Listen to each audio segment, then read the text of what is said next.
Latest எபிசோடுகளை விளம்பரங்களே இல்லாமல் காணுங்கள்.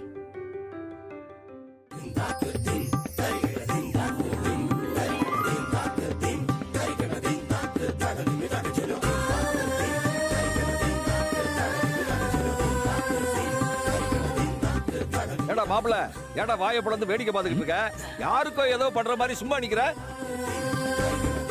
இந்த ஏற்பாடெல்லாம் உனக்கு தாண்டி. போய் குளிச்சுட்டு வா. மாமா இப்ப எதுக்கு மாமா கத்துற? இந்த மாதிரி விஷயம் எல்லாம் கூச்சமே இல்லாம இம்புட்டு சத்தமா அசால்ட்டா பேசுற. இதுல என்னடா கூச்சம் வெட்டி கிடக்குது? எல்லா குடும்பத்திலயும் நடக்கிற விஷயம் தானடா. நீ ஆசைப்பட்டது நாம ஆசைப்பட்டது எல்லாமே ஒண்ணுதான். என்ன இங்க கொஞ்சம் டைம் ஆகி போயிடுச்சு. இதுக்காக 2 வருஷம் காத்திருக்கிற மாதிரி ஆகி போச்சுடா. என்ன பண்றது? எல்லாத்துக்கும் நேர காலம் கூடி வரணும்ல. சரி சரி போய் ரெடி ஆயிட்டு வா. மாமா நான் குளிக்க போறதெல்லாம் சரி, நான் திரும்ப வர்றதுக்குள்ள இந்த பூ டெக்கரேஷன்லாம் பட்டைய கிளப்பிடணும். சரியா? நீ ஒண்ணும் சொல்ல வேண்டாம் மாப்பிள, அதெல்லாம் மாமே அசத்தி போடுவேன் அசத்தி. அப்புறம் இந்த ஸ்வீட் நல்ல கடையில தானே வாங்கின? ஆமாடா. ஓ மாப்பிள. மாமா எல்லாத்துக்கும் தலைய ஆட்டிவிட்டு கடைசியில சொதப்புன அப்புறம் இருக்கு உனக்கு. நான் வந்த உடனே எல்லாம் ரெடியா இருக்கணும். அப்புறம் பூ கட்ட லேட் ஆச்சு, பழம் வைக்க லேட் ஆச்சு, பத்தி வைக்க லேட் ஆச்சுன்னு சொன்ன அம்புட்டுதான். சரியா? சரிடா போய் குளிச்சுட்டு வா போ.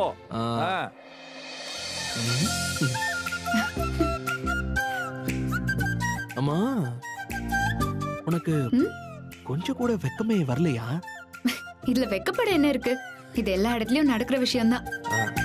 நடக்கிற விஷயம்தான். அதுக்குன்னு இப்படியா? என்னதான் முற்போக்கா இருந்தாலும் இந்த விஷயத்துல ஒரு வெக்கம் நானும் ஒரு பயிர்ப்பு வேணாமா? வெக்கப்பட வேண்டிய இடத்துல வெக்கப்படணும். சரியா? வரேன்.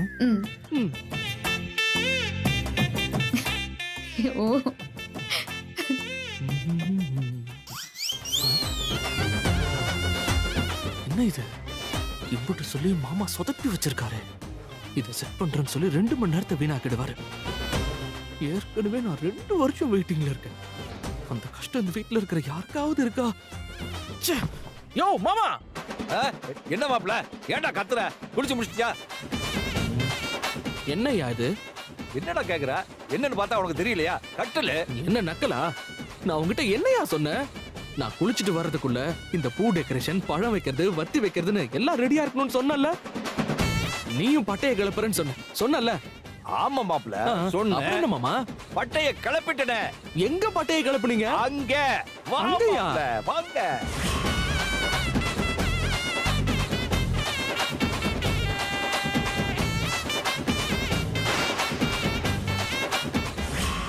ஓம் சுவாமியே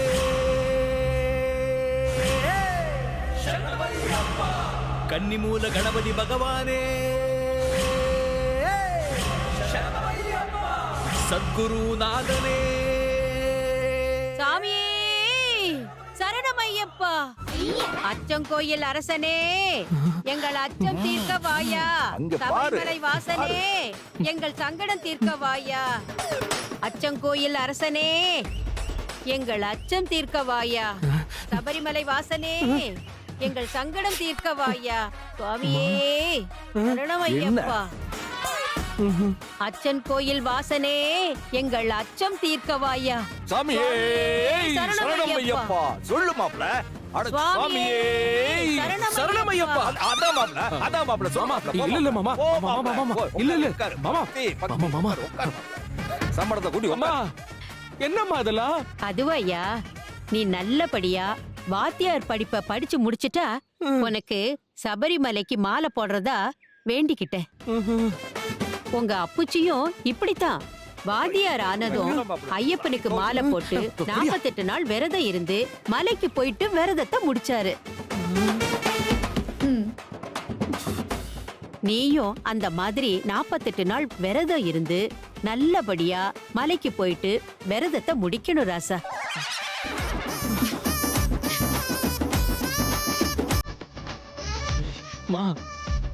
இந்த மாலை போடுறத ஒரு நாள் தள்ளி போட முடியாதா? வாயிலடி வாயிலடி.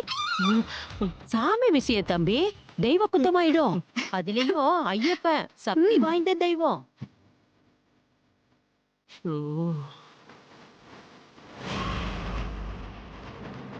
இப்படி சந்தனத்தை அடிச்சு சாமியே சரணம் ஐயப்பா.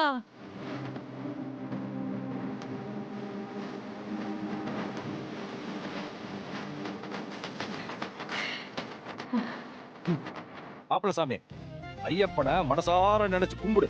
உனக்கு வந்த சங்கடம் எல்லாம் தானா பறந்து போயிடும். எங்க சொல்லு சாமியே. சரணம் ஐயப்பா. சாமியே. சரணம் ஐயப்பா. கல்லும் முள்ளும் காலுக்கு மெத்தை சாமியே ஐயப்போ. அட சொல்லக்கா, அத வாங்கி தீபாவளி காட்டு, சாமிகிட்ட காட்டு. காட்டு. அப்படியே சுத்துப்பா. சாமி சரணம் ஐயப்ப ஐயப்ப சரணம். சரணம் ஐயப்போ சாமியே.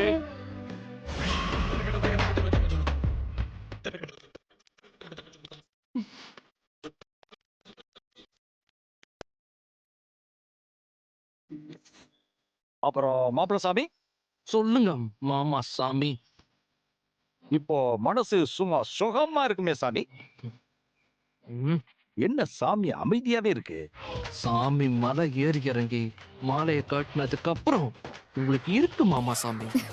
என்ன அமுதா, மாப்பிள்ள சாமி இம்புட்டு கோவப்படுது? அது ஒண்ணும் இல்ல சித்தப்பா. இந்த வாத்தி சாமி நம்ம வேற ஒரு பூஜைக்கு ஏற்பாடு பண்ணதா தப்பா நினைச்சிருச்சு. வேற என்ன பூஜை? ம், ஏன் சாமி உங்க புத்தி எப்படி போகுது? சுத்த மட சாமியா இருப்பீங்க போல இருக்கு. மாமா சாமி, இந்த பூ பழம் பத்தி நீ பேசுனது என்ன சாமி, என்னாச்சு?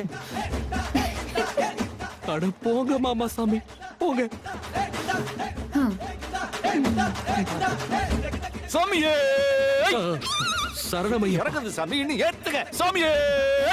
சரணமையப்பா, அவ்வளவுதான் வருது. அம்புட்டுதான் வருதா? கல்லும் முள்ளும் காலுக்கு மெத்தை சாமியே ஐயப்போ.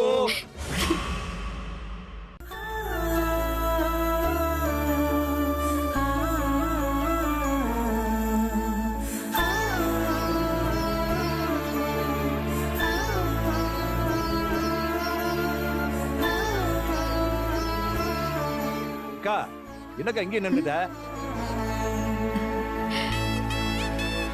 இந்த பள்ளிக்கூடம் மொத்தமும் என் புருஷனோட மூச்சு காத்துதான் நிறைஞ்சிருக்கு.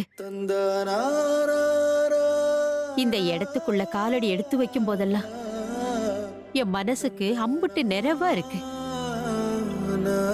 இந்த இடத்துல எங்க காலடி எடுத்து வச்சாலும் அவர் பாதம் மேல நடக்கிற மாதிரியே இருக்கு. அதுக்கு காரணம், இந்த இடத்துல அவரோட காலடி படாத இடமே இல்லைன்னு சொல்லலாம். அவர் இந்த ஸ்கூல்ல வேலை பார்த்த 10 வருஷமும் என் கூட இருந்த நேரத்தை விட இந்த ஸ்கூல்ல பசங்களோட இருந்த நேரம் தான் அதிகம். அவருக்கு இந்த ஸ்கூல்னா அம்புட்டு உசுரு. கடைசியில இந்த ஸ்கூல் நல்லதுக்காகவே அவர் உசுரை விட்டுட்டாரு. இப்போ அதே ஸ்கூல்ல அவரோட மகனும் வாத்தியாரா சேர போறத நினைச்சா ரொம்ப சந்தோஷமா இருக்குமா. அதை விட பெரிய சந்தோஷம், இந்த ஸ்கூல்லயே என் மருமக எடுத்து நடத்த போறாங்கிறது தான். அவங்க பார்த்து பார்த்து உருவாக்குன இந்த ஸ்கூல நீ நடத்துறது தான் சரிம்மா. என் வீட்டுக்காரரு இருந்து வீட்டுக்கு என்னெல்லாம் பண்ணுவாரோ அதையெல்லாம் நீ பண்ணிட்ட கண்ணு. இப்போ அவர் இருந்தா ஸ்கூலுக்கு என்னெல்லாம் பண்ணணும்னு ஆசைப்படுவாரோ அதையும் நீ சிறப்பா பண்ணுவேன்னு எனக்கு நம்பிக்கை இருக்குமா.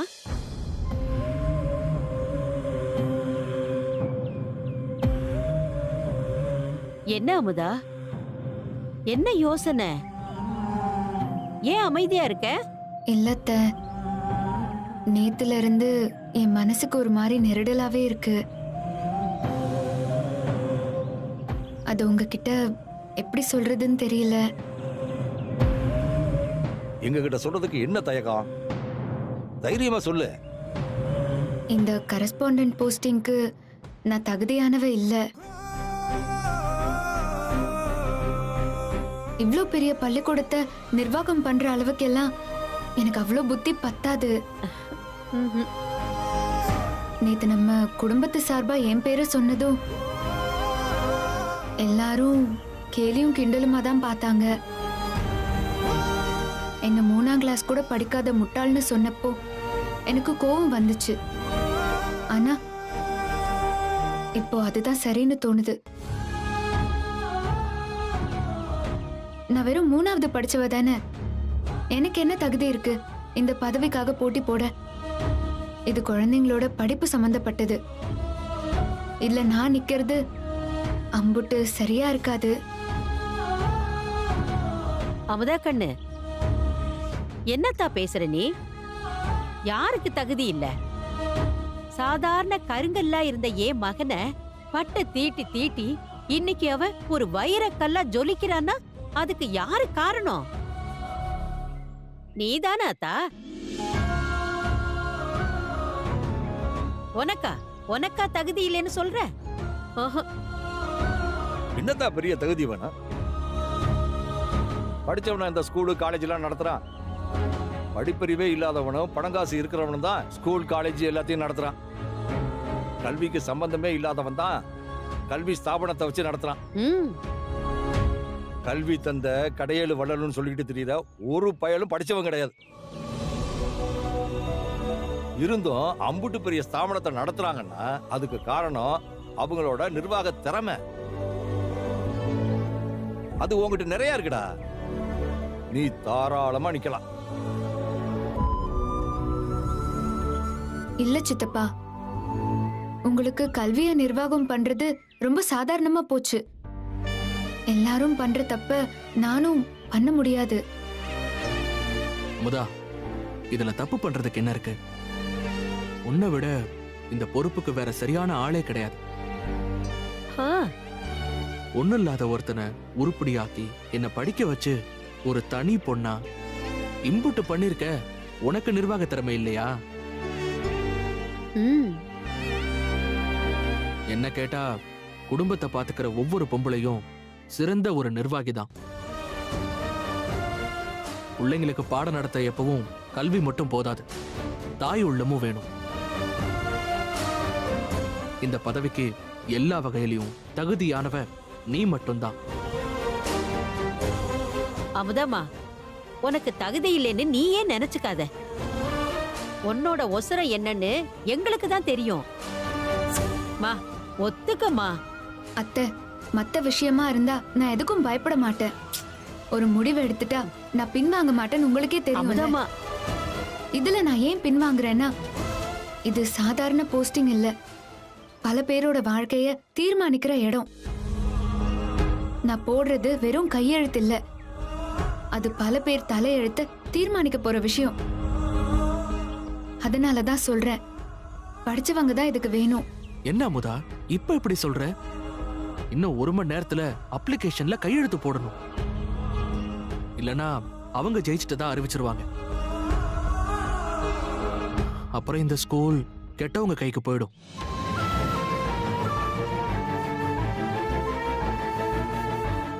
நாம நம்ம பக்கம் இருக்கிற படிச்ச ஒரு தகுதியான ஆளை தேடுவோம். இப்ப யார போய் தேடுறது? அப்படி தேடினாலும் உன்னை விட தகுதியான ஆள் நிச்சயமா கிடைக்காது. நீ படிக்கலனாலும் உனக்கு படிப்பு மேல இருக்கிற ஏக்கம் என்னன்னு எனக்கு நல்லா தெரியும். எவன் ஒருத்தனுக்கு தான் விரும்பின விஷயம் கிடைக்கலையோ அப்பவே அவனுக்குள்ள அது வெறியா மாறிடும். நாங்கெல்லாம் கல்வியை ஒரு தொழிலா படிக்கிறோம், அவ்வளவுதான். ஆனா நீ காதலா பாக்குற. கல்விய அம்புட்டு லவ் பண்ற. கல்விய காதலிக்கிற நீ தப்பு பண்ணவே மாட்ட. அந்த கல்வியும் உன்னை தப்பு பண்ண விடாது. இல்ல, இதுல நீங்க யார் என்ன சொன்னாலும் என் மனசு ஒத்துக்க மாட்டேங்குது. நான் ஏதோ இந்த சமுதாயத்துக்கு துரோகம் பண்ற மாதிரியே இருக்கு. அப்படி எல்லாம் நினைக்காதீங்கம்மா.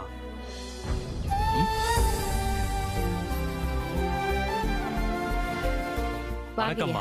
வணக்கம் ஐயா. வணக்கம்யா. எல்லாரும் நல்லா இருக்கீங்களா? நல்லா இருக்கோங்க. என் பேரு மெய்யப்பன். உங்க மாமனார் கதிரேசனோட நான் ஒண்ணா வேலை பார்த்தவன். இப்போவும் இந்த ஸ்கூல்ல தான் நான் வேலை பார்த்துட்டு இருக்கேன். உங்க மாமனாரு இந்த ஸ்கூலுக்காகவே தன்னை அர்ப்பணிச்சுக்கிட்டாரு. இந்த ஸ்கூலை எப்படியாவது முன்னுக்கு கொண்டு வரணும்னு பகலா உழைச்சவரு. தமிழ்நாட்டுல எங்கேயோ ஒரு மூலையில இருந்த இந்த ஸ்கூலை மாவட்டத்திலேயே 3வது இடத்துக்கு கொண்டு வந்தவர்.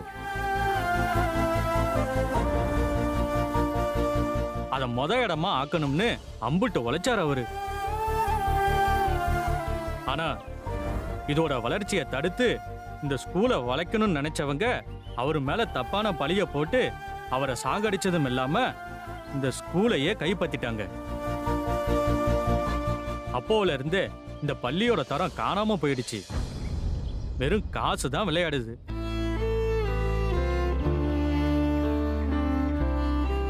இன்னும் 2 மாசத்துல நான் ஓய்வு பெற போறேன். அதுக்குள்ள இந்த ஸ்கூலுக்கு ஒரு விடிவு காலம் கிடைக்கணும்னு நான் மனசுக்குள்ள தவிச்சிட்டு இருந்தேன்.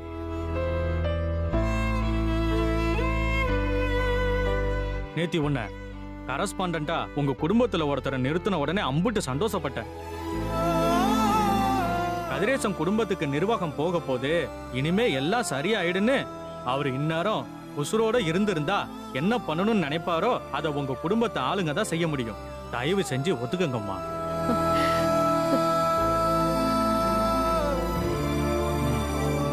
ஆத்தா, இதுக்கு மேல ஓ விருப்பம் ஆத்தா. நாங்க சொல்றத சொல்லிட்டோம். ஓ மாமனார் உசுரோட இருந்திருந்தாலும் இதத்தான் ஆசைப்பட்டிருப்பாரு ஆத்தா. நீ நல்லா யோசிச்சு ஒரு நல்ல முடிவு எடு. ஆமா அமுதா, ஒரு நல்ல முடிவு எடுத்து யோசிச்சு சொல்லு.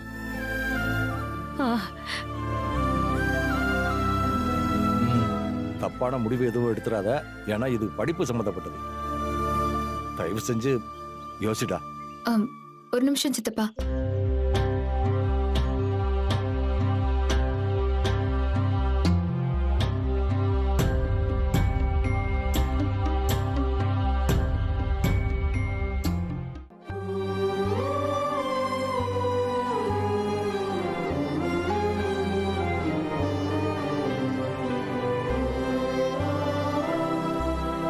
மாமா, எல்லாத்தையும் நீங்க மேல இருந்து பார்த்துட்டு தான் இருப்பீங்க. நீங்களே சொல்லுங்க, அவங்க சொல்றது சரியா? நான் அந்த போஸ்டிங்க்கு தகுதியானவளா? அது நீங்க உட்கார வேண்டிய இடம். அங்க நான் எப்படி? என்னால முடியுமா? இதுல நான் என்ன முடிவு எடுக்கணும்னு எனக்கு தெரியல. நீங்க தான் இதுல எனக்கு ஒரு முடிவை சொல்லணும்.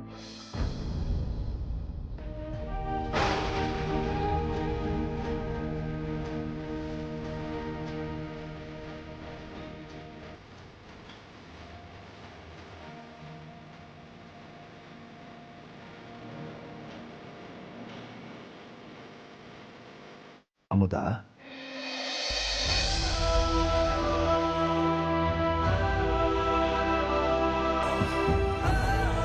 அதுக்கு தகுதியான ஆளு நீ தாத்தா. கவலைப்படாம ஏத்துக்க. நான் உன் கூடவே இருக்கேன்.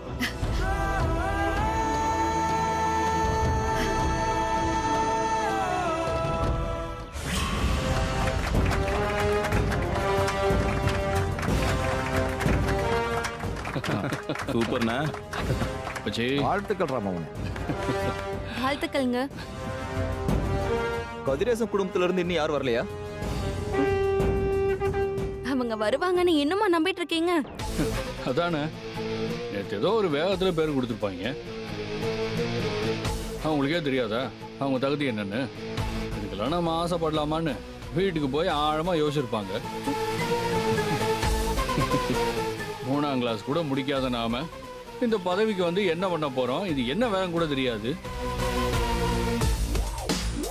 வீணா இங்க வந்து தேர்தல்ல நின்று தோத்து போய் அசிங்கப்படுறதுக்கு பதிலா வராமலே ஓடி போலான்னு நினைச்சிருப்பாங்க. அப்புறம் என்ன, எதுக்கு நம்ம காத்துட்டு இருக்கணும்? எங்க அண்ணன் தான் இந்த ஸ்கூலோட கரஸ்பாண்டன்ட் அறிவிச்சிட வேண்டியதானே? இருறா வடிவேலு, முறைன்னு ஒண்ணு இருக்குல்ல. மனு தாக்கல் முடியறதுக்கு இன்னும் 1 மணி நேரம் இருக்கு. அதுக்குள்ள அவசரப்பட்டா வரட்டும், அது வரைக்கும் வெயிட் பண்ணுவோம். என்ன சார், சொல்றது கரெக்ட் தானே? சரிதான் பழனி. தேர்தலுக்குன்னு ஒரு விதிமுறை இருக்குல்ல, அதுக்கு நம்ம எல்லாருமே கட்டுப்பட்டுதாகணும். இன்னும் 1 மணி நேரம் இருக்குல்ல, கொஞ்சம் பொறுத்திருந்து பார்ப்போம். சே,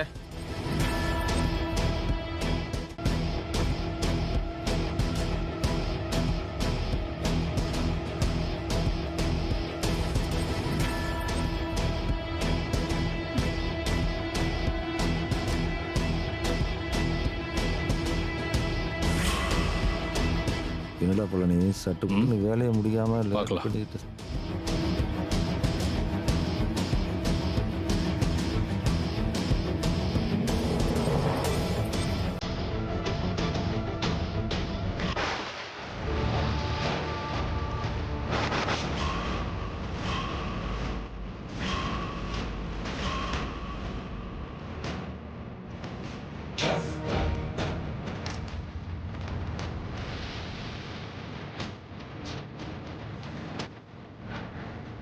ஏதோ வந்துட்டாங்கல்ல? ஆமா வந்துட்டாங்க.